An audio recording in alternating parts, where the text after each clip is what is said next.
Voilà, que les frères terminent en silence l'offrande, s'il vous plaît. Que la paix règne parmi nous, comme ça se doit. J'aimerais, comme ça a été fait durant toute cette semaine, le respect, le calme absolu. À la fin de la parole, frère Amuncho va monter sur l'estrade et nous chantera ce beau cantique encore pour nous introduire dans la louange, car il faut dire que Dieu s'est servi de ce chant. Et Dieu se servira de ce chant encore, comme d'autres cantiques. Mais c'est non seulement le chant de la Convention, mais c'est surtout le chant de l'unité. Et avant que je ne prêche, je demandais à mon frère Sam de prier pour la parole et de prier justement pour cet esprit d'unité, afin que ce cantique se réalise en chacun de nous. Sam, avec ses collègues, fut l'un des frères qui, très gentiment, pendant le temps de difficulté que j'ai vécu, eh bien, je me suis réjoui avec mes frères. Ils m'ont donné beaucoup de place dans la parole et beaucoup de grâce dans la prière. Et je voudrais m'associer alors à sa prière avec vous. J'aimerais qu'avec ça, on prie le Seigneur maintenant. Gloire à Dieu. Voilà, j'aimerais, s'il vous plaît, dans l'Esprit du Seigneur, que toute l'Église puisse se lever à sa place. On va prier le Seigneur, afin que, dans cette matinée, que la présence de Dieu nous envahisse. Amen. Vous savez, je ne suis pas là, moi, avec ma caravane, je suis à Paris. On a un cas de maladie et j'ai ma tante qui est gravement malade. C'est les derniers jours, les derniers mois qu'elle reste à vivre, au moins si Dieu pose sa main. Elle est très gravement malade et elle était vraiment faible. Et vous savez quoi? Elle voulait venir à la convention, mais elle ne pouvait pas. Quel privilège que vous avez d'être là, être à l'écoute de la parole du Seigneur. Amen. Alors on va courber tous nos fronts et on va prier le Seigneur. Seigneur Jésus, nous voulons bénir ton nom et te rendre grâce. C'est vrai, nous voulons être ensemble dans la prière. Nous voulons être ensemble, Seigneur Jésus, dans cette matinée, avec le même esprit, la même pensée, la même louange. Seigneur Jésus, que tu prends toute la place dans nos vies, dans nos cœurs. Nous voulons, Seigneur Jésus, que dans cette matinée, le calme règne et que ta parole, Seigneur, soit remplie, Seigneur, qu'elle remplit nos cœurs et nos vies, enfin que la gloire de Dieu se manifeste dans cette matinée. Seigneur, que tu puisses bénir ton serviteur et qu'il soit un sujet de bénédiction pour nos vies et pour la seule gloire de ton nom, Christ adoré. Nous te disons merci et le peuple de Dieu dit merci Seigneur. Amen. Que Dieu puisse nous bénir. Amen. Il y aura aussi la consécration des ouvriers après. Donc tous les serviteurs Dieu reconnus, je demande au peuple d'être là pour cette action de joie et certainement la présentation des enfants. J'ai même demandé dans la conviction profonde de Dieu que j'en ai, je ne joue jamais au prophète, j'en suis pas un en plus. Bien dommage pour vous, que voulez-vous faire? Il y en a d'autres. Même demandé que ce soir, eh bien, on termine pratiquement avant que les jeunes ne fassent eux leur réunion, et qu'on termine la grande réunion de notre soirée, notre dernière soirée, après la prédication, après les chants, lorsque tout sera clôturé, avant de vous laisser partir, eh bien on va rester encore une demi-heure. Amuncho va nous chanter ce beau chant, et j'aimerais que pendant une demi-heure ensemble, on élève nos voix et nos cœurs à Dieu. Qu'on ne parle pas seulement à Dieu, mais qu'on écoute Dieu aussi nous parler, et qu'on termine la convention sur cette atmosphère de bénédiction, pour que chacun dans sa région, dans son coin, sache que Dieu nous a laissé un message, tous ensemble. Tous ensemble. Tous ensemble les serviteurs, tous ensemble les diacres, tous ensemble les étudiants, tous ensemble la direction, tous ensemble les frères et les sœurs, tout ensemble les groupes ethniques que nous avons.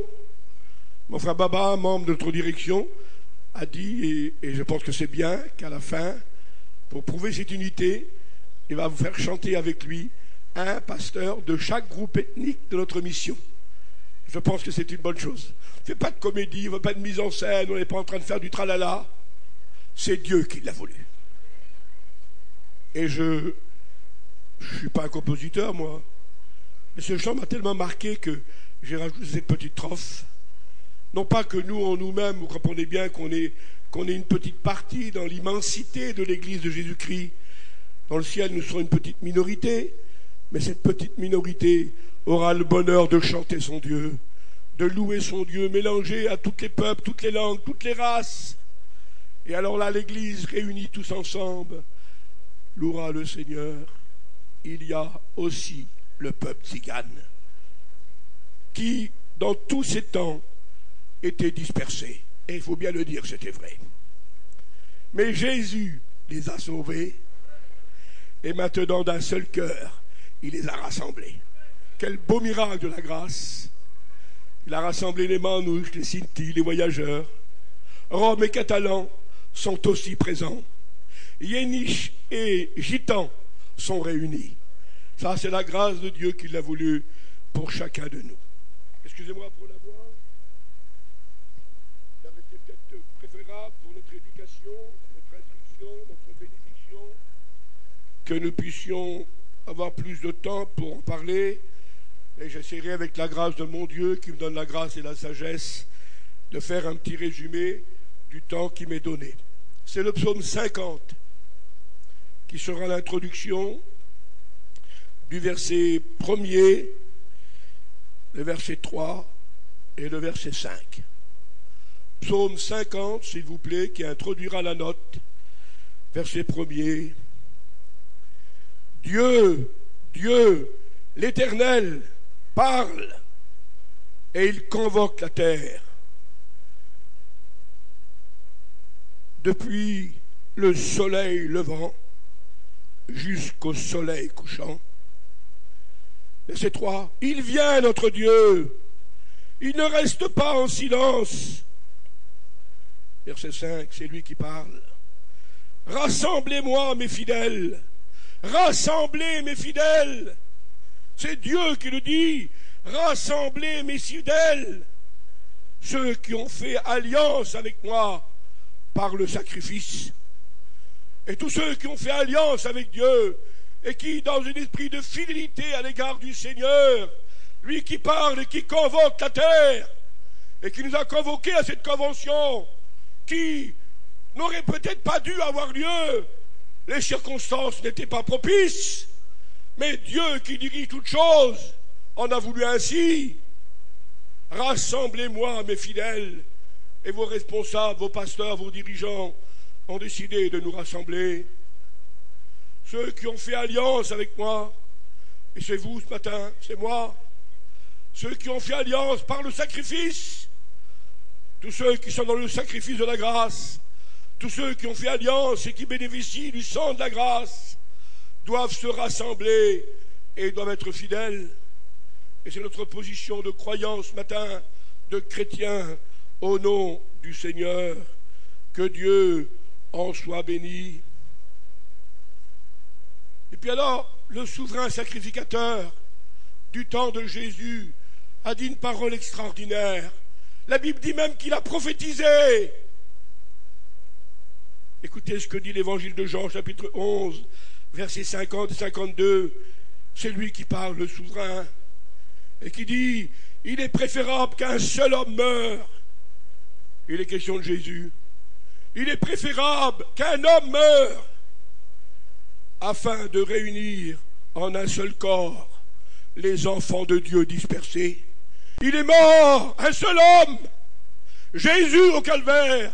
Et la prophétie même, c'était afin de réunir, d'unir, d'assembler en un seul corps les enfants de Dieu dispersés. Il ne peut plus y avoir d'enfants de Dieu dispersés. Il ne peut plus y avoir d'enfants de Dieu seuls. La Bible, c'est comme un avertissement. Et je ne voudrais pas mettre une négative à cette parole, mais serait-ce que pour nous servir à réflexion simplement, puisque c'est la parole qui le dit. Malheur, et là c'est pas heureux, hein. Malheur à celui qui est seul et qui tombe. Qui pourra le relever? Dieu nous dit dans sa parole, le Christ est mort, afin de réunir en un seul corps, le corps, l'unité du corps, avec, comme ce cantique le dit, chacun ses fonctions bien différentes, afin de réunir en un seul corps les enfants de Dieu dispersés, que son nom en soit béni. Alors je pose la question que l'apôtre Saint Paul a écrite aux Corinthiens, au chapitre 11 et au verset 17. Et il leur dit, frères, sœurs, pourquoi vous assemblez-vous? Quel est le motif de votre unité? Le motif de vos rassemblements? Est-ce que vous vous assemblez pour être pire ou pour être meilleur? Et si je vous poserais la question ce matin, pourquoi nous nous sommes réunis durant toute cette convention où la main invisible de Dieu était présent lorsque les frères et sœurs chantaient, témoignaient, prêchaient, avec beaucoup d'humilité, car si nous sommes ce que nous sommes, nous ne le sommes que par la grâce de Dieu. Le pasteur, lundi passé, nous a apporté le message de l'unité. Il a fait l'entrée de table. Pardonnez-moi. Notre frère Jojo nous a bénis aussi. Oh, tous les frères nous ont bénis. Mais je parle de la note de l'unité. Le frère Jojo Guilloire, lors de son intervention, il nous a apporté le plat. Et je vous dis qu'il était très consistant et très nourrissant. Je me laisserai aller ce matin à vous apporter que le dessert, mais toujours dans la même perspective, l'unité. Et puis le dessert, c'est bien, ça finit le repas, ça finit la convention. Que Dieu m'aide à ce que chacun en goûte et le savoure. Dieu veut nous nourrir de ce plat de grâce, le plat de l'unité. Assemblés, non pour être pire, mais pour être meilleur. Ce psaume 133 a été cité par le pasteur et par Jojo, et je le cite encore. 133, qu'il est bon, qu'il est doux, qu'il est agréable. 3 mots merveilleux, 3 mots qui fait rêver. Bon, doux, agréable. Loin de toute discorde, loin de toute zizanie, de confusion, de calomnie, de division. Il est bon, il est doux, il est agréable pour des frères et des sœurs, enfants du même Père céleste. Nous ne sommes plus des étrangers maintenant, nous ne sommes plus des gens du dehors, nous sommes des gens de la maison de Dieu. Nous sommes des citoyens des saints. Notre cité à nous, elle est dans les cieux, d'où nous attendons le Seigneur de gloire. Il viendra transformer le corps de notre misère, le corps de l'infirmité, et le rendra semblable au corps de sa gloire. Il est bon, il est doux. J'ai besoin de mes frères. Très souvent, comme tous les frères et sœurs, je vais un petit peu à part. Et je sais que les grandes grâces et les grandes bénédictions que mon maître m'accorde, c'est toujours mes frères qui me les transmettent. Dans leur communion, dans leur prière, on est souvent là, ici, n'ayant pas une disposition d'esprit. Et puis d'un seul coup, la grâce tombe sur un chrétien, une chrétienne, un cantique, une parole de Dieu, un témoignage, une prière de l'un et de l'autre. Et l'Esprit de Dieu nous anime. On a besoin de nos frères. J'ai besoin de vous.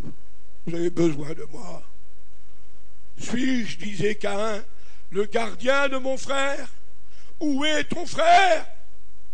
Et nous devons veiller les uns sur les autres pour garder cette unité. Mais le mot fort de ce psaume, et je crois que je vais vous laisser ça comme message ce matin, ce n'est pas passer ensemble le temps d'une semaine et après c'est terminé. La Bible ne nous demande pas de passer ensemble un temps agréable. Elle nous dit, il est bon, il est doux, il est agréable pour des frères de demeurer ensemble et pas passer ensemble une semaine, malgré que vous seriez dans vos coins respectifs, dans vos régions. Nous continuerons à demeurer ensemble. Les pasteurs demeurent ensemble, les dirigeants demeurent ensemble, et les chrétiens demeurent ensemble. Demeurez dans ma parole. Et il ne faut pas que j'aille l'euphorie d'une semaine de bénédiction, de rêve. C'était beau, c'était bien.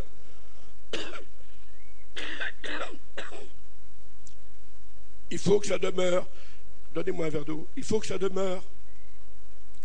Et dans cet esprit de grâce, merci, dans cet esprit de grâce et de communion, de bénédiction magnifique, merci. Il est bon, il est doux, il est agréable.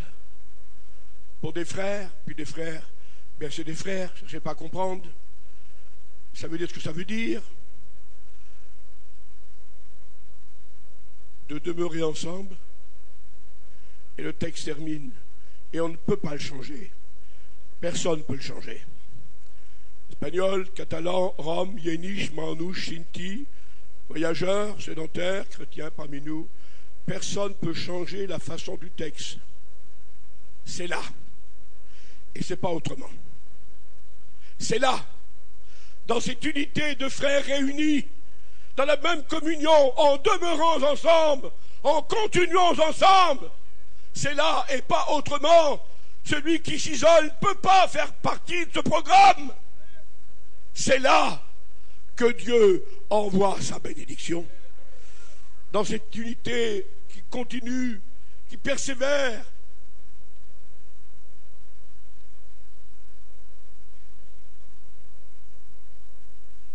C'est là que Dieu envoie sa bénédiction.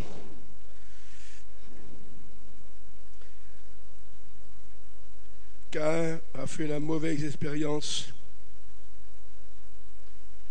lorsqu'il fut chassé. Il a dit « Je suis seul et mon châtiment est trop grand ». Je veux rester sur le positif de Dieu ce matin. Mais juste encore une fois, ce mot peut-être de réflexion,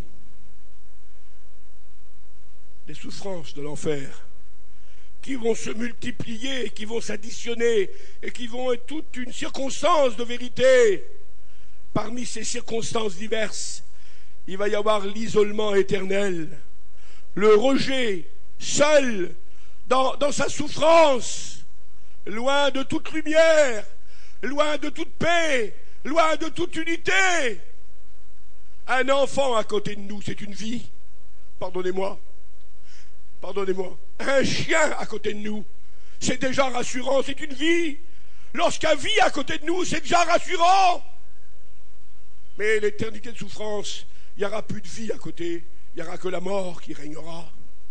Et c'est l'isolement éternel. Alors Dieu nous a appelés à vivre ensemble. Et nous devons déjà, pour vivre dans le ciel, dans l'unité, le faire sur la terre.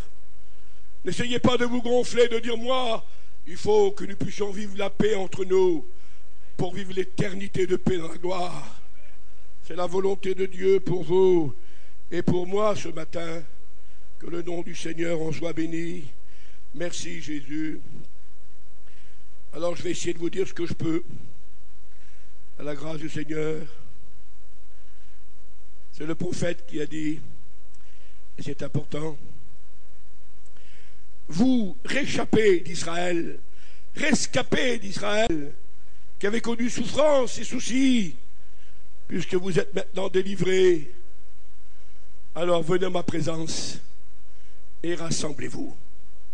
Et j'ai pensé à notre diversité de peuples, qui venant de tous les coins de France et de Navarre, ont aussi connu cette souffrance du péché et de la misère, et puis ont été libérés par Jésus, affranchis par Jésus, et que Dieu veut maintenant, pour le louer, le chanter, le glorifier, rassemblez-vous ensemble, venez adorer l'Éternel, venez chanter le Seigneur. Vous qui avez été sauvés, vous ne pouvez pas rester isolés. Et comme ce verset prophétique, vous devez glorifier votre Dieu dans l'unité. Regardez ce que dit l'apôtre Saint Paul, le grand docteur de la parole, Éphésiens 6.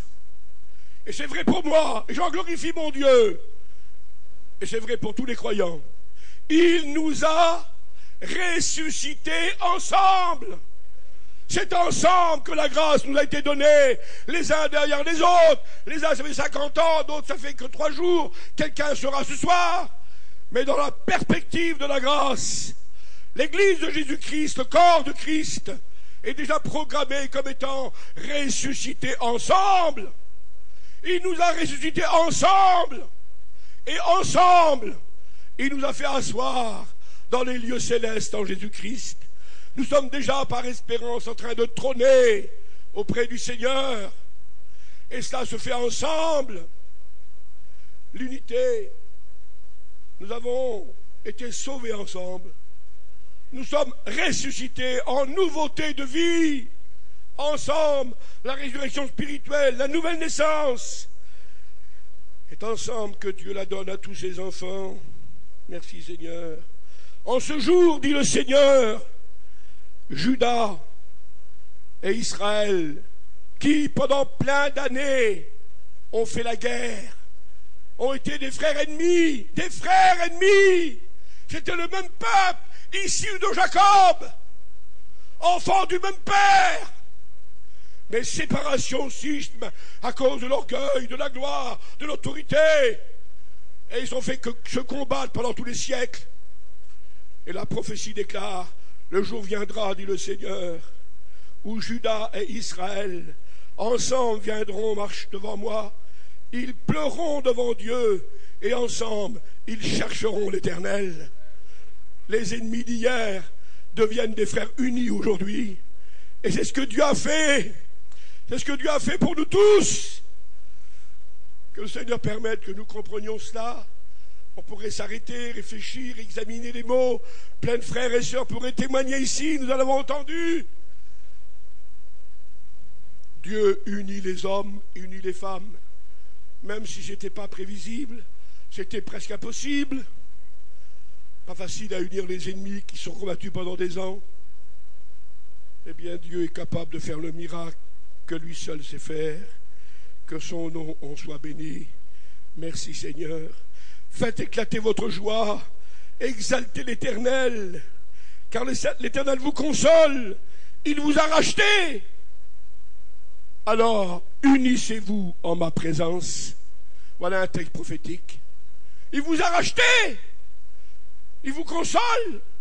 Alors, unissez-vous en ma présence. Rassemblez-vous. Rassemblez mes fidèles. Ceux qui ont fait alliance avec moi par le sacrifice.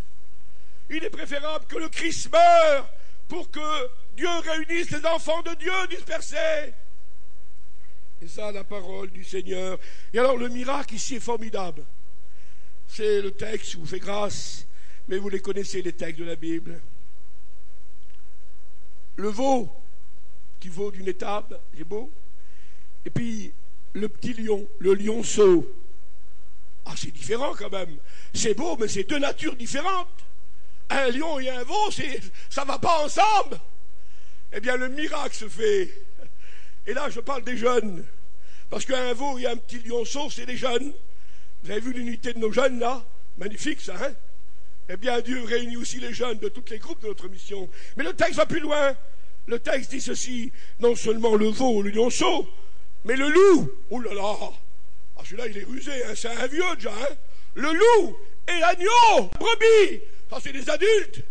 Ensemble, ils péteront et ils marcheront. Les jeunes et les vieux, dans le miracle de la grâce, le veau et le lionceau, le loup et la brebis seront capables de manger à la même table. Vous avez vu un loup et un agneau manger ensemble, vous? Pas facile, hein? C'est le loup qui mange l'agneau. Mais lorsque Dieu fait un miracle, loup ancien et agneau sont des unités dans le Seigneur. Il y a eu plein de loups parmi nous. Il en reste-t-il encore? Les loups ne sont pas dans le troupeau du Seigneur. Ce sont ceux qui ont été changés. Autrefois, vous étiez ténèbres. Maintenant, vous êtes lumière dans le Seigneur. Mais le miracle de la grâce, et je l'accepte au nom de mon Dieu. Moi, ce que je veux au nom de la direction, au nom des pasteurs, ce n'est pas que nous fassions notre volonté et que nous disions ceci ou cela. C'est que nous découvrions la volonté de Dieu de par la parole, de par la doctrine, de par l'Esprit Saint, et que nous l'acceptions, même si elle irait à l'encontre de nos sentiments humains. C'est la volonté de Dieu qui s'impose par nous. La règle de la mission, c'est pas la direction. La règle de la mission, c'est Jésus-Christ et la parole. C'est la doctrine de l'Évangile. Et la prophétie est forte. Que Dieu continue à unir notre jeunesse. Pardonnez-moi, veaux et lionceaux. Mais Dieu fasse aussi que les anciens loups soient unis avec les brebis du Seigneur. Mais pour ça, il ne faut pas qu'ils changent de peau. Il ne faut pas que ce soit des hypocrites. Il ne faut pas qu'ils viennent avec un vêtement de brebis. Ce n'est pas le vêtement qu'il faut changer, c'est le cœur qu'il faut changer. Et lorsque le cœur est changé, alors il n'y a plus de loup, il n'y a que des brebis. Amen. Mais certains peuvent avoir une peau de brebis, dit la Bible. Alors le Seigneur unit les enfants de Dieu. Et que le Maître le permette ce matin pour nous tous. Quel beau miracle. Laissons faire le miracle du Seigneur. À lui en soit toute la gloire. Merci Seigneur. Les chrétiens primitifs de la première église, dont nous sommes la continuité et pratiquement la fin, les actes le relatent, ils étaient chaque jour, voyez la continuité, ce n'était pas une semaine, un passage d'une mission, ils étaient chaque jour assidus ensemble, et ensemble tous les jours ils priaient, et ensemble ils rompaient le pain, tous les jours ils étaient ensemble, le peuple les louait hautement. Il y avait une atmosphère de Dieu merveilleuse qui animait la première église et qui est en train de se déverser sur nous. L'église de Jésus-Christ n'est pas différente de la première et de celle-ci. Nous sommes l'église du Christ. Nous sommes inclus dans le jour de grâce. Le jour de grâce. Alors, comme les premiers chrétiens, dans cette assemblée plénière, dans cette convention nationale, dans vos groupes, dans vos églises, même si vous vous retrouverez à 50 ou à 100 ou à 30 dans votre petite assemblée, n'oubliez pas que vous n'êtes pas que 30. Vous êtes assemblés avec l'église de Jésus-Christ, l'église universelle. Et lorsque vous élevez votre voix, vous, les autres, dans les autres parties du monde, élèvent aussi leur voix. Lorsque vous irez aux États-Unis ou dans certains pays grandement développés, vous trouverez des chrétiens gentlemen, businessmen, mais qui ont reçu Jésus-Christ et qui, avec leur vie, éventuellement, style américain, sont capables de chanter, de prier, de parler en langue et de louer Jésus. Il n'y a que le système ambiant qui change. Et lorsque vous irez en Inde, par exemple, dans la fin fond de la brousse, vous trouverez des gens presque à l'état primitif. Je ne veux pas juger, Seigneur, mais j'y ai été dit plusieurs fois. Vous trouverez des gens qui sont dénudés, qui n'ont peut-être pas le style qu'il faut. Mais lorsque vous les écoutez prier, chanter Jésus, vous êtes dans l'assemblée de Dieu.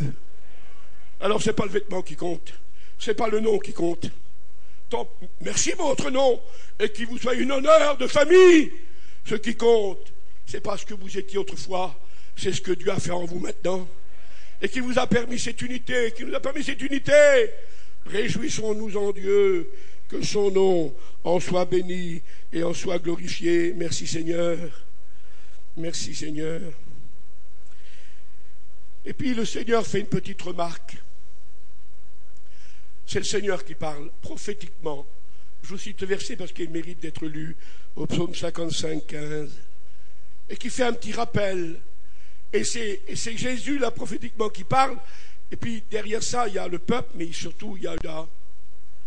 Et au psaume, il est dit, toi qui étais mon ami, toi qui étais mon confident, rappelle-toi, nous vivions ensemble dans l'intimité.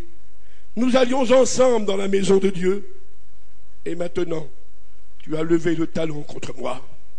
Nous vivions ensemble. Nous étions amis intimes. Nous mangions ensemble. Nous nous réjouissions ensemble. Et puis maintenant, tu t'es éloigné. Tu as levé le talon contre moi. Qu'est-ce qui s'est passé? Est-ce qu'il y aurait ce matin un frère, une sœur, quelqu'un qui, dans l'unité des croyants, attention, je mets les pieds dans le plat. Ne dites pas, moi, je m'unis à Jésus. Merveilleux, moi aussi, hein. Mais Jésus te dit, unis-toi à ton frère. Parce que tu ne peux pas être uni à Jésus si tu n'es pas uni à ton frère. T'as compris ça? Si quelqu'un dit, j'aime Dieu, ah oui, c'est beau, hein. Mais qui n'aime pas son frère, c'est un menteur, dit la Bible. Alors l'unité avec Dieu, c'est facile, ça ne se voit pas, hein? C'est spirituel. Mais qu'est-ce qui se voit? C'est l'unité avec les frères. Et notre Seigneur Jésus, pour la première et dernière fois dans l'évangile, il a accepté de prendre la seconde place. Notre Seigneur ne passe pas à la seconde place. Il est roi en nos vies et il a la première place. Et pourtant, un jour, il a dit à moi, Jimmy, il a dit à mes collègues ici, il a dit à vous tous, gitans, espagnols, catalans, roms, voyageurs, yénis, sinti, sédentaires, tous les groupes réunis, chrétiens, si tu présentes ton offrande, si tu viens devant ton Dieu pour le chanter, le louer, prendre le pain et le vin, donner ta dîme, tu viens devant ton Dieu et que tu te souviens que tu as un dilemme avec ton frère, qu'il y a quelque chose qui ne va pas, tu n'es pas en paix avec ton frère. Jésus dit, avant de venir vers moi, va vers lui, réconcilie-toi. Et tant que tu t'es pas réconcilié, tu ne peux pas venir vers moi. Jésus refuse que tu viennes ce matin. Si tu t'es pas réconcilié avec ton frère, si tu n'es pas uni avec ton frère, va d'abord, Jésus dit, premièrement, le mot d'abord c'est priorité, va d'abord te réconcilier, va d'abord faire la paix avec ton frère ou ta sœur, et puis après, viens vers moi, je reçois ton offrande, je reçois ta prière, je reçois ton vœu. Va d'abord te réconcilier. L'unité est grande, mes frères. Ne soyez pas des anges et des saints vis-à-vis de Dieu. Soyez des unis vis-à-vis de vos frères. Un seul cœur, une seule âme. Au point où nous sommes parvenus, disait l'apôtre Paul, marchons d'un même pas, cadencés ensemble. Il y en a qui courent, c'est des athlètes. Il y en a qui freinent un peu le pas. Un homme qui est gentil, qui est sage, il ralentit un peu et il unit tout le monde. Que Dieu nous y aide. Que Dieu nous y aide. Merci Seigneur. Que son nom soit béni. Et puis ce matin, c'est ce qu'on fait. Les croyants l'ont fait. Après que les apôtres furent relâchés de la prison, après qu'ils furent battus pour le nom de Jésus à cause de la guérison du miraculeux de la porte du temple, les premiers disciples furent joyeux d'avoir été maltraités pour le nom de Jésus. Et la Bible déclare, lorsqu'ils rencontrèrent ça aux chrétiens, pour Jésus, on l'a passé en jugement, pour Jésus, on a fait ça, mais nous avons dit aux hommes, nous préférons obéir à Dieu qu'aux hommes. Et à cause de notre fermeté, ils nous ont relâchés. Bon, c'est vrai que Gamaliel avait dit un petit mot gentil, mais la Bible dit, dans les Actes des Apôtres, lorsqu'ils écoutèrent les apôtres, ils se mirent à pleurer, et tous ensemble, l'église de Jérusalem, tous ensemble, ils élevèrent leurs voix à Dieu, et ils glorifièrent le Seigneur. C'est ce qu'on fait ce matin. Devant les divers témoignages de nos pasteurs, de nos frères et sœurs, devant l'œuvre que Dieu fait parmi nous, on se réjouit devant Dieu. On glorifie son nom, on pense à nos frères, à nos sœurs qui ont des soucis, on ne les oublie pas, mais tous ensemble, on dit merci pour la belle œuvre. Merci pour le miracle. Merci pour les églises. Merci pour les groupes. Merci pour la diversité parmi nous. Merci pour la direction. Merci pour les diacres, pour les étudiants, pour les écoles bibliques. Merci pour les missionnaires, pour la diffusion de l'évangile. Tous ensemble, ils élevèrent leurs voix à Dieu et ils le remercièrent. Et c'est ce que nous voulons faire au nom du Seigneur. Merci Seigneur. Et je rappelle ça, je me rappelle, et tout particulièrement aux serviteurs de Dieu. Chrétiens, vous êtes concernés dans la prière avec nous. Je cite le verset, il est très important. Actes 5, 12. Beaucoup de miracles, beaucoup de miracles et de prodiges se faisaient par les mains des pasteurs, des serviteurs de Dieu. Quelle est la raison? Parce que chaque jour, ils étaient tous ensemble pour prier et glorifier Dieu. Il n'y avait pas d'isolement, il n'y avait pas de séparation, il n'y avait pas de cassure. L'unité de la foi, l'unité des serviteurs de Dieu, l'unité de la communion leur permettait au nom de Jésus d'être au diapason de la grâce et ainsi de faire au nom de Jésus des miracles et des prodiges. L'apôtre Paul, notre Seigneur l'a dit avant, notre Seigneur l'a dit dans Jean 4, 36, je vous cite le verset. Parce qu'il y en a un qui sème, un pasteur, et puis l'autre moissonne. Il ne doit pas se jalouser, il peut y avoir de rivalité, c'est pas possible. Hein? Mais ce que le Seigneur dit est magnifique.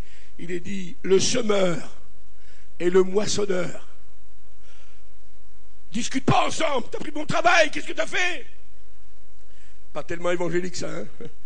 Le semeur et le moissonneur se réjouissent ensemble, parce que ensemble, ils ont permis une œuvre de Dieu. L'un par la moisson, l'autre par la récolte. Moi, j'ai prêché à des diverses réunions. Des diverses gens ont levé la main pour dire j'accepte Jésus-Christ. Apparemment, selon l'auditoire, quel punch, il a réussi à en emmener à Jésus-Christ aux trois. Oui, le message a servi, il faut l'avouer. Mais c'est la petite sœur là-bas, ou c'est le petit frère là-bas, qui a fait amener à la réunion ce frère ou cette sœur. Eh bien, la grosse part, c'est pas moi qui l'aura, c'est elle qui l'aura au lui. Parce que s'il est sauvé ou qu'elle est sauvée, ensemble, on partagera la grâce. Celui qui sème, celui qui moissonne, ensemble, ils se réjouissent. Alors, œuvrons pour le Seigneur. Et ensemble, à nos travaux différents, à nos responsabilités différentes, servons d'un seul cœur notre Maître. Merci Seigneur. Pierre et Jean étaient vraiment des hommes différents. Et rien les prédestinait à être ensemble. L'un était un gaillard robuste, barbe dure, un pêcheur, vous savez, quelqu'un de vraiment fort. Et puis, j'avais d'employer un mot que je ne vais pas employer ce matin. L'apôtre Jean était plutôt frêle, apparemment menu. Les évangiles nous le font comprendre. Un homme simple, un homme doux. Il n'osait pas élever le ton. Vraiment, deux hommes qui n'auraient pas pu être ensemble. Et dès qu'ils ont trouvé Jésus, ils ne se sont plus quittés. Ils ont prêché ensemble. Ils ont guéri ensemble. Ils ont enseigné ensemble. Et ils furent toujours avec Jésus dans les divers lieux de bénédiction. Les caractères différents, impossibles à s'unir. Lorsqu'on est en Dieu, on est capable à s'unir. Ils ont du mal à me supporter, les collègues, là. Mais ils me supportent quand même, parce qu'on est ensemble. Et puis moi, je ne les supporte pas, parce que c'est eux qui me supportent. Et c'est bien, et vous aussi. Mais ce qui est important, c'est que, réellement devant Dieu, que le sens spirituel de la vérité de cet évangile, que la réalité, pas l'euphorie, pas le spectacle, pas la mise en scène ou la comédie, le programme, la réalité. Dieu veut ses enfants ensemble et que son Saint-Nom en soit béni. Et justement, ce Pierre et ce Jean, qui depuis le début jusqu'à la fin ont été ensemble, ils étaient ensemble à la Pentecôte, ils étaient ensemble dans la chambre haute, ensemble à la résurrection, ensemble là, ils ont suivi leur chemin ensemble. Et à la fin, ils ne se sont pas bagarrés, ils ne se sont pas séparés. On les voit encore ensemble au sépulcre. Ensemble au sépulcre. Lorsque les femmes annoncent la résurrection de Jésus, l'apôtre Jean se lève, l'apôtre Pierre se lève et court au sépulcre. Mais l'apôtre Jean est plein de tonus, l'apôtre Pierre est un peu essoufflé. Alors il a du mal à courir et Jean le dépasse rapidement. Mais lorsqu'il arrive au sépulcre, l'apôtre Jean ne rentre pas dans le tombeau. Il est jeune, sans expérience, à côté peut-être. Il reste dehors, dit la Bible. L'évangile de Jean relate l'histoire. Et lorsque l'apôtre Pierre, un peu époumoné, pardonnez-moi, arrive après sa petite course, il n'hésite pas, lui. C'est l'ancien. Il rentre dans le sépulcre. Et Jean le suit derrière. Jean laisse passer l'ancien. C'est important ça. Dans le respect de l'institution. Et peut-être aussi dans l'autorité de l'institution. Et lorsque Pierre rentre dans le sépulcre et que Jean le suit, ils voient ensemble le Seigneur. La preuve des linges pliés, le Seigneur est ressuscité. Ensemble, ils ont commencé la conversion. Ensemble, ils ont servi. Ensemble, ils ont fait des miracles. Ensemble, ils ont vu la gloire de Dieu sur la montagne. Et ensemble, ils furent les témoins de la résurrection. Frères, on est inséparables. On est ensemble pour toujours. Et rien ne nous séparera. On va tellement être ensemble qu'on est un seul corps. Et puis dans la gloire du Seigneur, eh bien, quelle heure il est? Donnez-moi encore un quart d'heure. Dans la gloire du Seigneur, nous serons pour l'éternité. Merci Seigneur. Et l'apôtre Saint Paul, il ne rêve pas. Les mots que nous disons, ce ne sont pas des rêves inaccessibles. Ça paraît. On pourrait se toucher, mais c'est vrai, je ne rêve pas. Non, c'est vrai l'évangile. Paul, 1 Thessaloniciens 5,10. Soit que nous veillons debout, ou soit que nous dormions, nous sommes toujours ensemble avec lui. Tu veilles, tu dors, tu es encore uni avec ton Dieu et tu es uni dans l'église de Jésus-Christ. J'avais un professeur lorsque j'étais étudiant, ça remonte à des années maintenant, il n'avait pas reçu le baptême du Saint-Esprit. C'était Bernard Clément, je vous le dis. Et un soir, il a rêvé, forme de songe si vous voulez, qu'il parlait en langue. Le matin de bonne heure, parce qu'il avait prié des temps pour le baptême du Saint-Esprit, et en se rasant le matin, le rêve est revenu à son esprit. Un homme qui connaissait bien la parole. Il a enlevé la mousse de sa barbe. Il a enlevé la mousse de sa barbe et il s'est mis devant Dieu. Il a dit, Seigneur, ta parole dit que je dorme ou que je veille, je t'appartiens et je suis uni à l'église. J'ai rêvé que je parlais en langue, alors je dois parler en langue maintenant. Il s'est mis à genoux et il a parlé en langue. Que l'on dort ou que l'on veille, nous restons toujours ensemble. Même dans ces conditions de la vie, frères et sœurs, ensemble dans ta caravane, ensemble dans le travail, à tous les niveaux de la foi, nous restons ensemble. Merci Seigneur, que nous soyons encouragés par la foi ensemble. La foi, l'unité de notre confiance, la confession de foi, elle nous unit. C'est Paul qui l'a dit. Soyez ensemble unis dans la foi. La foi, la confession de foi, elle unit les chrétiens. Si tu confesses autre chose que moi, nous ne pouvons pas être unis. C'est dans la confession de foi que nous sommes unis. L'unité va dans la confession de foi et qui ne peut pas se brader.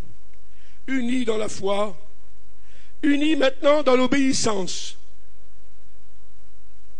Isaac porta le bois, Abraham, lui, porta le couteau et le feu. Et ils marchèrent, père et fils, ensemble. Et les deux ensemble arrivèrent à destination. Père, où est l'agneau? Mon fils, Dieu pourvoira.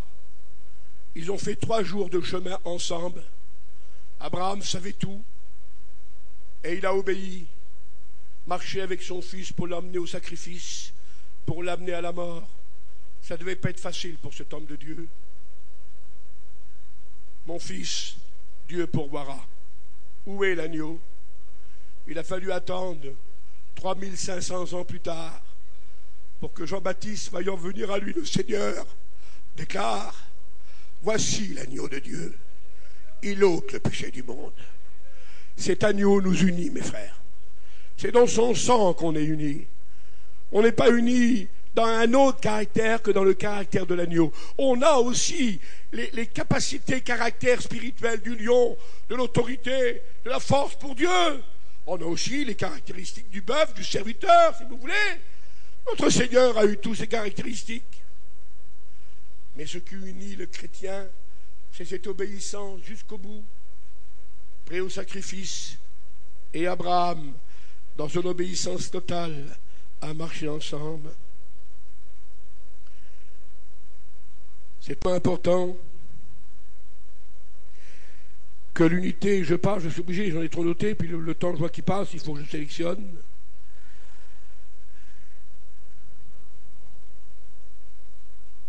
La consultation des projets, serviteurs de Dieu, on discute beaucoup. La direction parle beaucoup. C'est normal, dans les conventions, c'est logique en plus. Mais plus du matin au soir, les serviteurs de Dieu, certains, les diacres plus que nous. Et la Bible déclare, unissons-nous ensemble, examinons ensemble ce qui est bon, voyons ce qui est le mieux, afin de le faire. Il n'y a pas quelqu'un qui dit que les autres obéissent chez nous. Il y a une consultation fraternelle. Et je vais même oser dire ici, sans trahir un secret, nous ne copions pas sur le monde, mais nous avons une façon, de méthode de travailler, que les chrétiens le sachent. Nous exécutons la direction, et le président aussi exécute. On a une marge de manœuvre, Seigneur Jésus, je ne vais pas tricher quand même. J'ai la marge de manœuvre que Dieu m'a donnée, mes copains aussi. Mais l'autorité, le patron de notre mission, c'est le Christ et la parole. Mais les voies consultatives, c'est les serviteurs de Dieu. Je disais hier une parole bizarre à l'un de mes collaborateurs. On parlait ensemble, peut-être quelques façons de voir différentes, mais des détails. Et je me suis permis de lui dire, j'ai dit, frère, on n'est pas à l'Élysée ici, où il y a le patron, le président. L'Élysée, c'est le patron, hein, de la France. J'ai dit, frère, on n'est pas à l'Élysée ici. On est au Sénat. Et au Sénat, chaque sénateur a le droit à la même parole. La mission, c'est pas l'Élysée, c'est le Sénat, mes frères. Et chacun a le droit à la parole dans la mission. Et chaque serviteur de Dieu a le droit pour représenter le point de vue. Alors que nous puissions vivre cette autorité. Ça n'enlève en rien à notre autorité. Ça n'enlève en rien. Lorsque Dieu l'a donnée, personne ne l'enlève. Accepter l'autorité sans que Dieu la donne, ça fait des patrons et des chefs. Et ça ne tient pas longtemps, ça. Mais lorsque Dieu revêt une autorité, elle dure. Et la mission, eh bien, Dieu l'a voulu ainsi. Et que son nom en soit béni. Mais ensemble, on dirige. Ensemble, on conseille. Ensemble, on essaye. Moi, j'ai qu'un seul but. Je ne veux pas parler de moi. Hein. Qu'est-ce que décidera Dieu? C'est lui qui le sait. Mais mon but à moi, ce n'est pas que de prêcher, faire des conventions comme mes copains. Ce n'est pas que d'avoir des églises. C'est utile, il nous les faut. L'action missionnaire, c'est merveilleux. C'est qu'un jour, on emmène notre peuple au ciel. Rien d'autre. Le but, c'est pas de vous faire de vous des anges sur la terre. Non. Le but, c'est de vous tirer de l'enfer et de vous emmener au ciel. Et ça, on va le faire ensemble. Amen. Et toute l'Église le fera pour ceux qui ne sont pas sauvés. Lorsqu'un jour j'ai été imprégné d'un verset de la Bible, j'en ai fait une petite étude pour les étudiants. Ce verset m'a tellement bouleversé. Jude, versets 24, 23 et 24, le livre avant l'Apocalypse, là, c'est marqué « Sauvez-les en les arrachant du feu ». Seigneur, tu me demandes d'aller jusqu'à là? Mais ils sont dans le feu, mon barreau d'Evel. Comment je vais faire pour les sauver? Sauve-les, dit le Seigneur, au risque même de te brûler la main. Quelle grâce de se brûler la main, mais de sauver quelqu'un. La main guérira un jour, mais tu as sauvé quelqu'un. Alors ne regardons pas brûler les gens. Sauvons-les au nom du Seigneur. Sauvons-les au nom du Seigneur. Et je disais aux élèves, cette année-ci encore, que ça, c'est sauver les perdus. Sauvez-les en les arrachant du feu. C'est sauver un perdu. Mais il y a aussi l'autre version. Le roi David, qui était le berger de l'Éternel, a dit, lorsqu'un lion ou un ours, pas rien le lion ou l'ours, hein, un lion, prenez une brebis de mon troupeau dans sa gueule, allez enlever une brebis de la gueule d'un lion, vous, qui va le faire? Eh bien David, le serviteur de Dieu, c'était sa brebis. Il a dit, je me battais contre le lion, et je lui ai arraché la brebis de la gueule. La petite brebis devait certainement y perdre quelques morceaux, hein, mais elle avait conservé sa vie. Ça, c'est le rétrograde. Lorsque le diable vient chercher une brebis parmi nous et qu'il l'enlève, chrétiens, ne disons pas, oh, c'est pas rien, il en reste encore. Combattons le diable, enlevons la brebis de la gueule du diable, enlevons les païens du feu, et enlevons les brebis de la gueule du diable.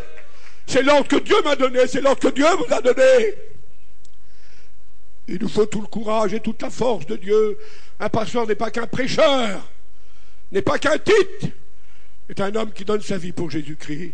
Et les chrétiens en font autant. Que Dieu nous y aide. Quelques minutes et j'arrête en vous remerciant au nom du Seigneur. Merci mon Dieu.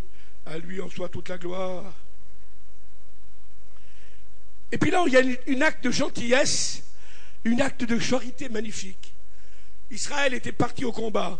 2 Samuel 30, 24. Et la parole de Dieu dit qu'un jour, le chef de l'armée a demandé, eh bien, qu'une garnison reste là pour garder les bagages, garder les toiles de tente, garder le matériel. Alors on a laissé ici quelques hommes pour protéger le matériel. Et la grande armée est partie combattre l'ennemi. Ils avaient plus de boulot là-bas, ils risquaient leur vie. C'était les sentinelles, des gardiens. Et lorsqu'ils vainquirent au nom du Seigneur l'ennemi et qu'ils ramassèrent le butin, car c'était souvent ça, le chef de l'armée du Seigneur a dit, frère, il faut partager.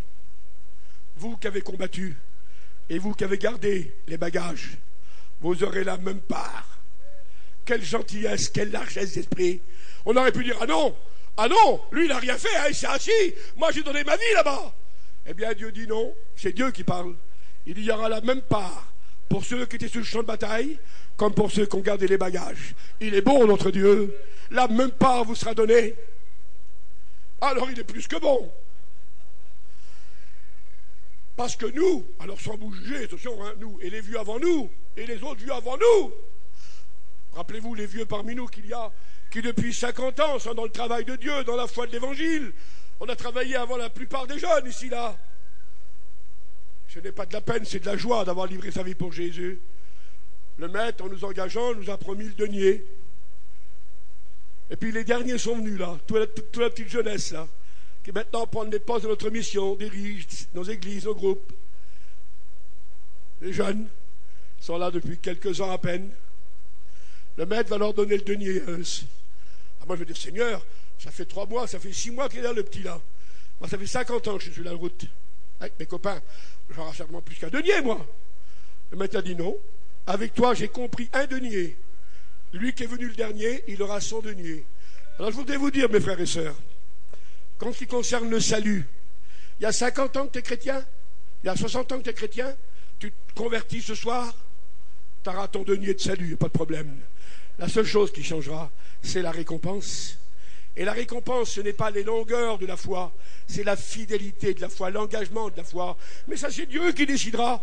Et on ne se convertit certainement pas pour une récompense, car déjà, on est fausse route. Mais le Seigneur nous égale.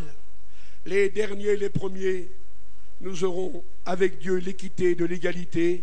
Ceux qui ont gardé les bagages et ceux qui ont été combats, ensemble, dans le texte, ensemble, ils auront la même part. Bénissons Dieu pour la justice du Seigneur. Bénissons Dieu pour la justice du Seigneur.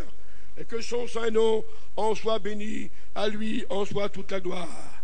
Merci Seigneur. Néhémie disait, moi et mes serviteurs, nous fûmes longtemps sans quitter nos chaussures, sans quitter nos vêtements. Nous n'avions qu'une petite portion de pain et puis un petit peu d'eau. Mais nous étions tous ensemble à notre poste. L'ennemi était là et nous ne pouvions pas quitter. Nous avons resté longtemps sans dormir.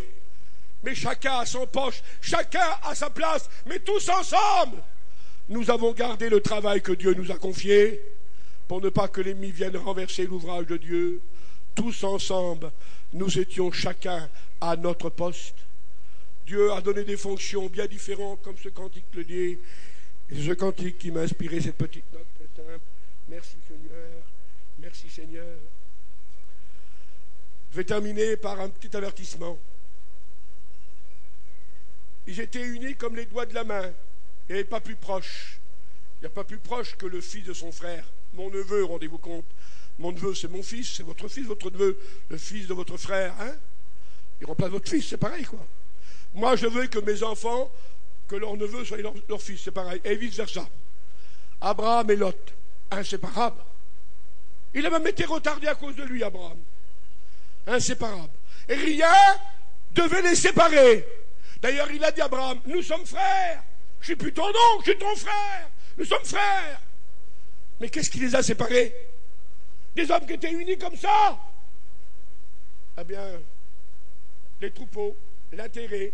Le troupeau avait grandi. Le troupeau de Lot devenait innombrable. Le troupeau d'Abraham était immense. Et puis les bergers de chacun commençaient à se quereller. C'est à moi ça. C'est mon champ pour ma brebis. C'est pas, t'as pas le droit de toucher à mon champ. Et puis ils ont commencé à se quereller, à se battre. Et puis l'homme sage, Abraham, a dit, nous sommes des frères. Nous ne pouvons pas nous quereller. Jusqu'à maintenant, nous avons resté unis ensemble. Mais maintenant, il faut nous séparer. Parce que ce n'est pas la peine qu'on se batte. Ce n'est pas la peine qu'on se mange. Vous savez, qu'est-ce qui va vous séparer? C'est l'intérêt et le pognon.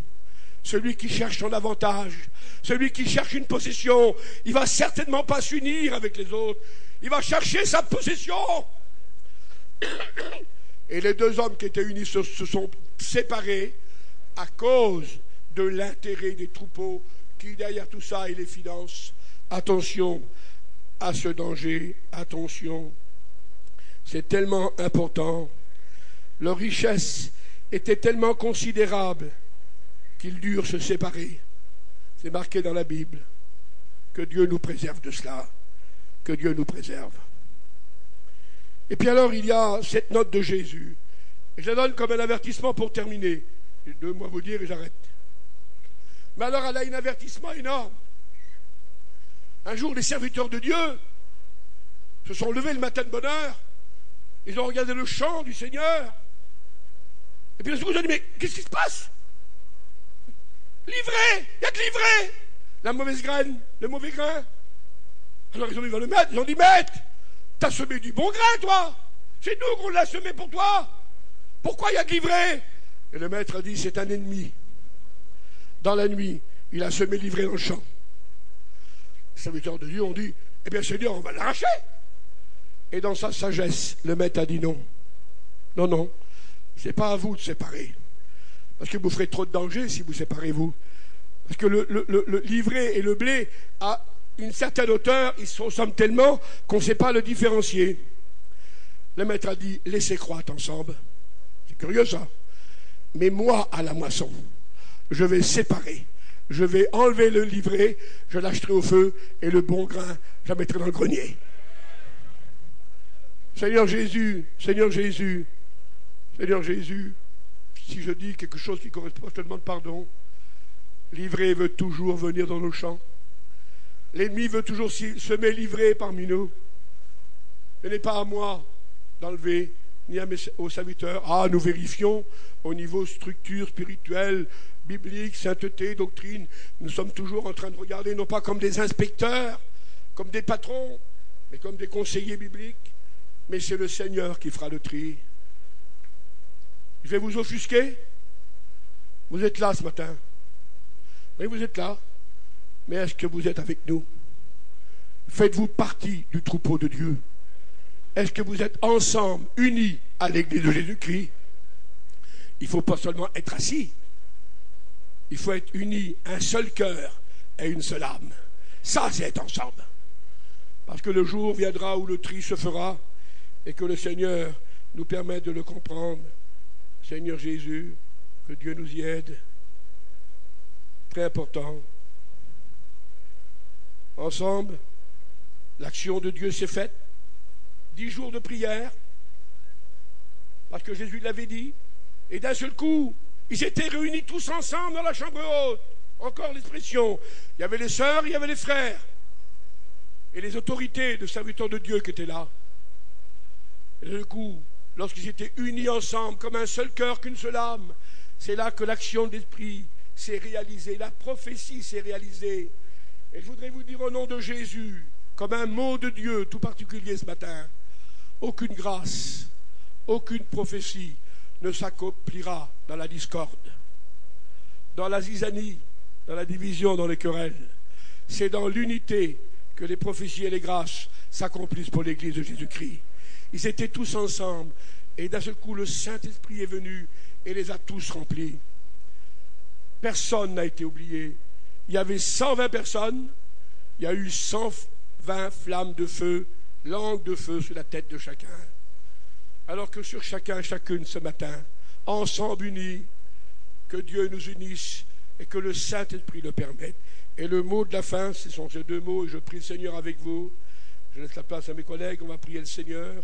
Je voudrais que Ramoucho monte maintenant sur l'estrade, s'il vous plaît. Après ces deux mots, on chantera ce cantique, et nous louerons le Seigneur. Et ensuite, après le temps de louange et de l'adoration, présenterons nos ouvriers, nous prierons pour nos enfants, nous ferons le programme. Ramoucho, tu es là, s'il te plaît? Je termine avec ces deux mots. Romains, chapitre 15 et verset 6. Notez ça et lisez-le. Surtout pour ce matin. Que tous ensemble, que personne ne soit oublié, que tous ensemble, d'une seule bouche, d'une seule voix, d'un même cœur, nous glorifions le Dieu et Père de notre Seigneur Jésus-Christ. Que tous ensemble, nous glorifions d'une seule bouche, d'une seule voix, d'un même cœur, le Dieu et Père de notre Seigneur Jésus-Christ. Ensemble, louons-le. Tous ensemble, devant toi, Seigneur, nous élevons nos voix et nos cœurs. Et puis alors, le programme de la fin, il est beau parmi les beaux, il est merveilleux parmi les merveilleux, pardonnez-moi. C'est l'apôtre Paul qui donne le dernier verset d'un Thessaloniciens 4, et avec Ramoucho on chante avant la louange. il est dit que tous ensemble, j'espère que vous ne manquerez pas les copains, les copines, les frères et les sœurs, tous ensemble, qu'est-ce qui se passera? Verset 17, nous serons enlevés sur les nuées à la rencontre du Seigneur. Il n'y en a pas un qui manquera des enfants de Dieu. Tous ensemble, le Seigneur connaît celui qui lui appartient. C'est vrai qu'il est dit que l'un sera pris, l'autre laissé, mais les enfants de Dieu unis en Christ, tous ensemble, nous serons enlevés à la rencontre du Seigneur. Quel beau programme d'unité. Cette convention, Dieu l'a voulu ainsi, qu'elle marque nos cœurs.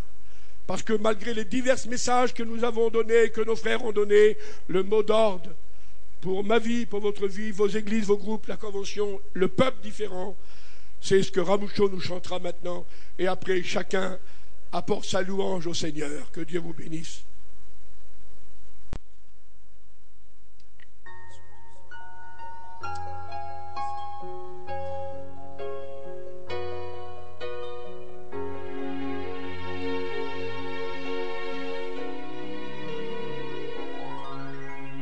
Nous sommes tous membres d'un même corps,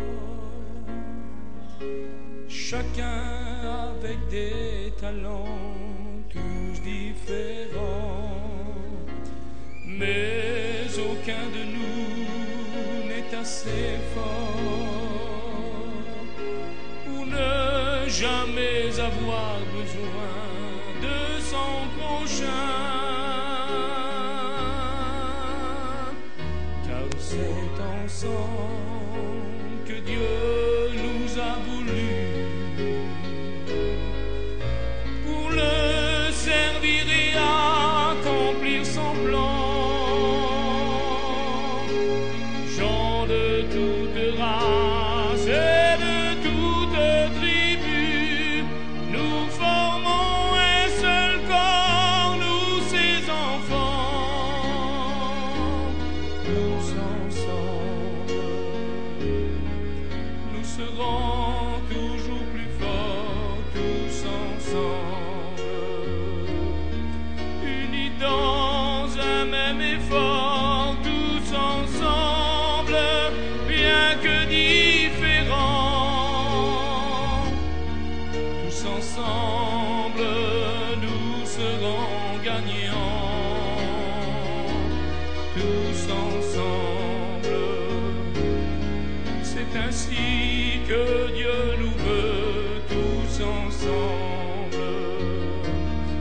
Oui, à genoux devant Dieu, tous ensemble et dans l'harmonie,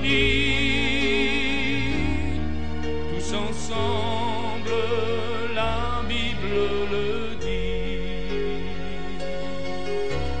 On n'a pas tous reçu le même don. Il n'y a sous le soleil rien de pareil, mais nous avons tous notre fonction. Et le corps bien ordonné peut fonctionner. Oui, c'est l'amour de Dieu qui nous rassemble pour le servir et accomplir son plan. Chacun à sa place, mais toujours ensemble, car c'est ensemble que Dieu veut, oui, ses enfants. Tous ensemble, nous serons toujours plus forts, tous ensemble, unis dans un même effort, tous ensemble, bien que différents, tous ensemble, nous serons gagnants, tous ensemble.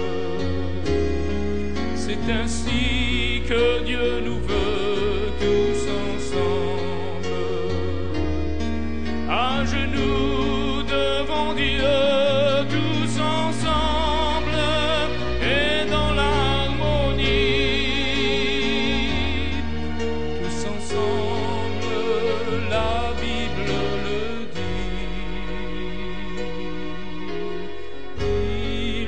aussi bleu, peuple tzigane, qui tout au long de leur vie fut séparé. Mais Jésus les a aussi sauvés. Et maintenant d'un seul cœur sont rassemblés. Jésus unit le peuple du voyage. Les manouches, les Sinti, les voyageurs, Roms et Catalans sont aussi présents. Yéniche et Gitans sont réunis. Tous ensemble, nous serons toujours plus forts. Tous ensemble, unis dans un même effort. Tous ensemble, bien que différents. Tous ensemble, nous serons gagnants. Tous ensemble, c'est ainsi que Dieu nous veut. Tous ensemble, oui, à genoux devant Dieu. Tous ensemble, et dans l'harmonie. Tous ensemble, la Bible le dit.